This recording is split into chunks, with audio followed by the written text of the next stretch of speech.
ଆଜିର ପ୍ରଥମ ପ୍ରଶ୍ନ, କାହାର ଜନ୍ମଦିନ ପ୍ରତିବର୍ଷ ଆସିନଥାଏ?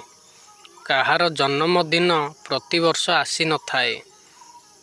ଉତ୍ତର, ଯିଏ ଫେବୃଆରୀ 29 ତାରିଖରେ ଜନ୍ମ ହୋଇଥାଏ।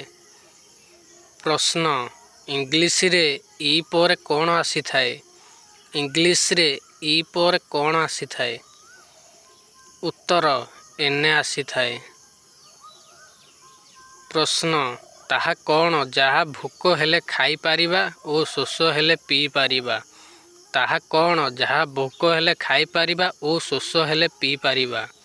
ଉତ୍ତର, ନଡ଼ିଆ। ପ୍ରଶ୍ନ, ଗୋଟିଏ ରୁମାଲର 4ଟି କୋଣ ଗୋଟିଏ କୋଣ କଇଞ୍ଚିରେ କାଟିଦେଲେ ଆଉ କେତୋଟି କୋଣ ରହିବ? ଉତ୍ତର, 5ଟି। ପ୍ରଶ୍ନ, ଗୋରା ଝିଅଙ୍କ କେଉଁ ଜିନିଷ କଳା ହୋଇଥାଏ? ଗୋରା ଝିଅଙ୍କ କେଉଁ ଜିନିଷ କଳା ହୋଇଥାଏ? ଉତ୍ତର, ତାଙ୍କର ଛାଇ।